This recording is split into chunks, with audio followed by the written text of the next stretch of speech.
श्री शिवाय नमस्तुभ्यं. श्री शिवलीलामृत कथासार अध्याय 11. रुद्राक्ष महात्म्य. भद्रसेन आख्यान. रुद्रायाय महात्म्य. श्री गणेशाय नमः. जे शिवभक्ती करतात, नित्य नेमाने शंकराची पूजा करतात, शिवलीलामृत ग्रंथाचे आवडीने श्रवण करतात, ते लोक धन्य होत. शिवकृपेने त्यांचे जीवन सफल होत. रुद्राक्ष महात्म्य.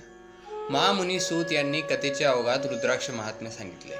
ते म्हणाले, श्रोते हो, जे लोक अंगाला भस्म लावतात, रुद्राक्ष धारण करतात, त्यांची पुण्याई सांगताच येत नाही. ते त्रैलोक्यात धन्य होत. जो सहस्र रुद्राक्ष धारण करतो तो साक्षात शंकरच. शिकेला एक रुद्राक्ष बांधावा, त्यावरून स्नान केल्याने त्रिवेणी संगमात स्नान केल्याचे पुण्य लागते.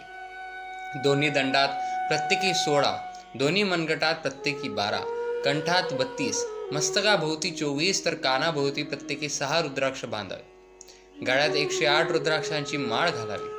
अशा प्रकारे रुद्राक्ष धारण करणे विशेष पुण्यफलदायी असते. एकमुखी रुद्राक्षाचे पूजन केल्याने भाग्यवृत्ती होते. 5, 6, 8 आणि 14 मुखांचे रुद्राक्ष लक्ष्मीदायक असतात. रुद्राक्षांच्या माळेवर जप केल्याने सर्व मंत्र उत्तम प्रकारे फलप्रदात होतात. रुद्राक्ष शिवस्वरूप असल्याने त्याचे पूजन हे शिवपूजनच होय. रुद्राक्षाचा महिमा अतिशय थोर आहे. मी तुम्हाला त्याविषयीची एक कथा सांगतो. भद्रसेन आख्यान. काश्मीर देशाचा राजा भद्रसेन हा प्रजाहित दक्ष, विवेक संपन्न व ज्ञानी होता. त्याची पत्नी सुंदर, धर्मशील, पतिव्रता व मृदभाषिणी होती. त्याचा प्रधानही त्याच्यासारखाच विद्वान, सत्यप्रिय व कर्तव्यदक्ष होता. भद्रसेन आणि त्याचा प्रधान हे दोघे मोठे शिवभक्त होते. ते परस्परांच्या सल्ल्याने उत्तर राज्यकारभार करत असे. अनेक शिवानुष्ठाने केल्यानंतर त्या दोघांनाही पुत्र झाले. राजपुत्राचे नाव सुधर्म तर प्रधान पुत्राचे नाव तारक असे होते. ते जन्मापासूनच निसिम्म शिवभक्त होते. ते दोघेही प्रेमळ, वितरागी, सत्संगतीत रममाण होणारे होते. दुर्जनांची संगती न आवडणारे असे होते. त्यांच्या माता त्यांना वस्त्रालंकारांनी सजवायच्या, पण ते दोघेही अलंकार काढून ठेवून रुद्राक्षांच्या माळा घालीत असत. सर्वांगाला भस्म लावित असत. शंकराची पूजा पाहणे, नामस्मरण करणे, कीर्तनात बसून शिवलीला श्रवण करणे यामध्ये त्या बालकांना विलक्षण रुची होती. त्यांचे जगावेगळे आचरण पाहून राजा व प्रधान यांना मोठे आश्चर्य वाटायचे. ते दोघेही चिंतामग्न व्हायचे.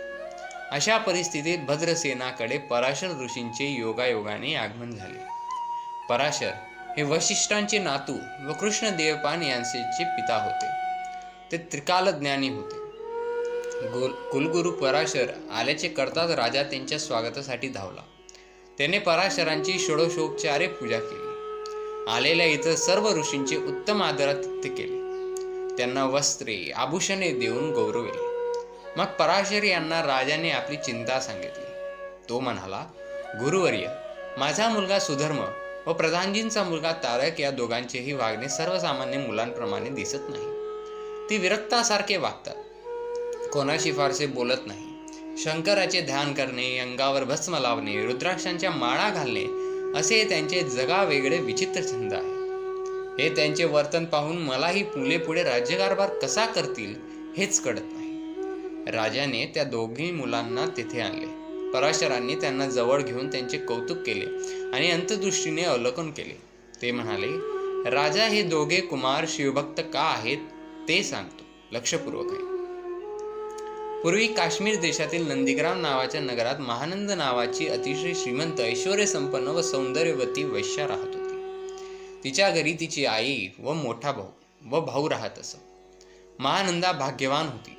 तिच्या घरी राजे, महाराजे व श्रीमंत लोक येत असत. महानंदा घरी आलेल्या इच्छुकांना कामभोग देऊन तृप्त करीत असे.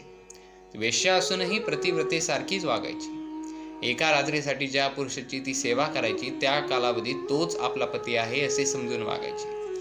त्यावेळी ती अन्य कोणाचाही विचार मनात आणत नसे.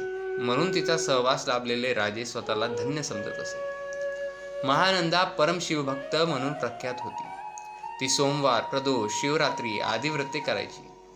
नेहमी अन्नछत्र चालवायची. याचकांना इच्छित दान देऊन संतुष्ट करायची. तिने आपल्या घरात एक कोंबडा व एक माकड पाळले होते. त्यांच्या गळात रुद्राक्ष बांधून व भस्म लावून तिने त्यांना नाचायला शिकवले. तिने आपल्या नृत्यशाळेत एक शिवलिंग स्थापन केले होते. कोंबडा आणि माकड यांना ती तेथेच बांधून ठेवत असे. त्यांनाही ती कौतुकाने शिवापुढे नाचवायची. अशा प्रकारे तिच्या संगतीने त्या मुक्या प्राण्यांना शिवभक्ती घडत असे. एकदा तिची परीक्षा घेण्याच्या उद्देशाने शंकर सौदागर रूपाने तिच्या सदनी येईल. तिने हसून त्या रूपवान सौदागराचे स्वागत केले. त्याच्या हातात एक मौल्यवान कंकण होते. त्याकडे महानंदेचे लक्ष वेधले गेले. ते जाणून सौदागराने आपल्या हातातील कंकण काढून तिच्या हातात दिले. महानंदेने 3 दिवस सौदागराची एकनिष्ठ सेवा केली. सौदागराने ते मान्य करून त्याच्या वस्त्रातून एक दिव्य शिवलिंग बाहेर काढले. त्या शिवलिंगाचे तेज पाहून महानंदा जय जय चंद्रमौळी असे म्हणून नतमस्तक झाले. ते शिवलिंग महानंदकडे देऊन सौदागराने तिला सांगितले, हे लिंग मला प्राणप्रिय आहे. जर हे दिव्य शिवलिंग भंगले वा दग्ध झाले तर मी जिवंत राहणार नाही. तात्काळ अग्नी प्रवेश करेल. महानंदेने त्याला काळजी घेण्याचे आश्वासन देऊन ते लिंग आपल्या नृत्यशाळेत नेऊन ठेवले. रात्र होताच एकमेकांच्या सहवासाचा आनंद घेऊन सौदागर व महानंद झोपी गेले. महानंदेच्या धैर्याची कसोटी पाहण्यासाठी शंकराने आपल्या लीलेने नृत्यशाळेस आग लावली. थोड्याच वेळात अग्नीने नृत्यशाळेला चहूकडून वेढले. हे वृत्त करताच महानंदा धावत नृत्यशाळेकडे धावली. तिने भडकलेल्या अग्नीत उडी घेऊन कोंबडीच्या व माकडाची मुक्तता केली. ते वनात पडून गेले. नृत्यशाळेला भस्म करून अग्नी शांत झाला. सौदागराने आपला दिव्य लिंगाबद्दल विचारताच महानंदा घाबरली. ऊर पेटून आक्रोश करू लागले. लिंग दग्ध झाल्याचे करता सौदागर व्यथित झाला. त्याने शुष्क काष्टे रचून अग्नी प्रदीत केला आणि ओम नमः शिवाय म्हणून अग्निकुंडात उडी घेतली. महानंदने स्वतःच्या धारणेप्रमाणे 3 दिवसासाठी त्याला आपला पती मानल्याने तिनेही सहगमन करण्याचे ठरवले. तिने आपली सर्व संपत्ती वाटून दिली व आपल्या सेवकांकडून लाकडे रचून जिता प्रदीप्त करण्यास सांगितले. हर हर शंकराचा नाम घोष करून निशंक मनाने तिने भडकलेल्या चिताग्नीत उडी घेतली. त्याच क्षणी अग्निकुंडातून साक्षात कैलासनाथ प्रकट झाले. 5 मुखांचा 10 हातांचा मस्तकी जटाभार, त्यावर शोभवीत चंद्रकोर व धवलनवर्ण गंगा, भाडी तृतीय नयने नीलवर्ण कंठ, कमरेस व्याघ्रांबर, अंगावर गजपर्ण धारण पांघरलेले अशा त्या दिव्य स्वरूपी महायोग्याने महानंदीला वरचे वर झेलले. तो तिला म्हणाला, महानंदे, तुझे सत्व पाहण्यासाठी मी सौदागराच्या रूपेने आलो होतो. मी तुझ्यावर प्रसन्न आहे. तू वर माग. महानंदा म्हणाली, देवा, तुझ्या दर्शनाने मी धन्य झाले. तुझी अशीच कृपा आम्हा बालकांवर राहू दे. तुझ्याकडे तुझ्या प्राप्तीशिवाय काय मागावे. म्हणूनच माझी अशी प्रार्थना आहे की तू माझ्यासह या नगराचाही उद्धार कर. तेव्हा तथास्तु असे आदिर्वचन बोलून देवादिदेव शंकर अंतर्धान पावले. शिवगणांनी महानंदा, तिची माता, बंधू व सर्व नागरिकांना सन्मानाने शिवलोकी नेले. त्या सर्वांना शिवलोकी अक्षय स्थान मिळाले. धन्य धन्य ती महानंदा. तिने आपल्या समवेत सर्वांचा उद्धार केला. निस्वार्थ वर्तन हेच शिवभक्तीचे गमक आहे. कथेच्या अवघात सूत यांनी निरूपण सुखाचे सागर अशा शिवलोकाचीही माहिती सांगितली. शिवलोकात आदी व्याही नाहीत, तहान भुकेचा त्रास नाही, भेद बुद्धी नाही, क्राम क्रोधादी षडविकार नाही. तेथे काया वाचा मनाची शुद्धता आहे. तेथील जल अमृतापेक्षा मधुर आहे. तिथे देववृक्षांची विस्तीर्ण वने आहेत. असंख्य कामधेनू आहेत. तिथे शिवभक्तांच्या मुखातून एखादी इच्छा सहज जरी बोलली गेली तरी ती तत्काळ पूर्ण होते. शिवलोक अविनाशी आहे. भगवान शंकराच्या असीम कृपाप्रसादाने तेथे अक्षय स्थान प्राप्त आहे. पराकाष्ठेच्या शिवभक्तीमुळे महानंदीला ते पद लाभले. महानंदीच्या उद्धाराची कथा सांगून पराशर म्हणाले, हे राजा, महानंदेने पाळलेला कोंबडा आणि माकड यांना भस्म, रुद्राक्ष ही शिवभूषणे धारण केल्यामुळे नरजन्म मिळाला. ते आता राजपुत्र सुधर्म व प्रधानपुत्र तारक म्हणून जन्मास आले आहे. हे दोन्ही कुमार 32 लक्षणांनी युक्त असून ते शिवभक्तीचा प्रचार प्रसार करून तुमचाही उद्धार करतील. त्याचवेळी राजा भद्रसेनेच्या मनात त्यांच्या पुत्राच्या भविष्याविषयी अधिक जाणून घेण्याची जिज्ञासा निर्माण झाली. पराशर म्हणाले, राजा, मी येथे खरे बोललो तर ते तुला सहन होणार नाही. राजाने त्यांना सत्य सांगण्याविषयी विनंती करताच ऋषी म्हणाले, राजा, आजपासून 7व्या दिवशी तुझा मुलाला मृत्यू योग येईल. ते ऐकताच राजा आणि सभेतील मान्यवर दुःखसागरात बुडाले. पराशर ऋषींनी राजाला सावरले आणि त्याला रुद्राध्यायाचे महत्त्व सांगितले. रुद्राध्याय महात्म्य. जेव्हा पंचमहाभूते नव्हती, मायामय नव्हतं, विकार नव्हते, तेव्हा सर्वच ब्रह्मच होते. ते शिवतत्व होय. या सनातन परब्रह्माच्या ठाई मी ब्रह्म आहे असे जे पहिले स्फुरण झाले, त्यातूनच शिवेच्छेने महतत्व आणि त्रिविध अहंकार उगम पावले. ब्रह्मरूप शंकराने आपल्या सत्वांशाने विष्णू, रजांशाने ब्रह्मदेव आणि तमांशाने रुद्राची निर्मिती केली. सृष्टी रचना करण्याकरिता आदिपुरुष शंकराने ब्रह्मदेवाला 4 वेद सांगितले. त्यानंतर रुद्राध्याय सांगितला. त्याचे महत्त्व सांगताना शंकर म्हणाले, हा रुद्राध्याय अत्यंत पवित्र असून तो 4ही वेदांचे सार आहे. यापेक्षा गुह्य असे ज्ञान त्रिभुवनात नाही. जे याचे श्रवण पठण करतील ते पावन होतील. त्यानंतर ब्रह्मदेवाने सप्तऋषींना एकांतात या अध्यायाचा उपदेश केला. त्यांच्यापासून संप्रदाय परतरणी ते तो भूलोकी आला. याहून श्रेष्ठ जप, तप व ज्ञान नाही. जो या रुद्राक्षाचे नित्य पठण करतो त्याच्या दर्शनाने तीर्थे पावन होतात. पराशर भद्रसेनेला म्हणाले, राजा चिंता करू नकोस. आजपासून 7 दिवस शंकराला अभिषेक करून रोज 10,000 रुद्रावर्तने कर. शंकर घट स्थापन करून त्यातील पाणी रुद्राने अभिमंत्रित कर. त्या जलाचे दिव्य तरुणच्या पल्लवांनी तुझ्या मुलावर अभिसिंचन कर, म्हणजे शिवकृपेने मृत्यूयोग टळेल. राजाने तुम्हीच रुद्रस्थानाचे आचार्य व्हावे अशी पराशर मुनींना विनंती केली. पराशरांच्या देखरेखीखाली रुद्रनुष्ठानाचे यथासांग ज्ञान असणाऱ्या 1000 सच्चिल ब्राह्मणांनी रुद्रवर्तनास प्रारंभ केला.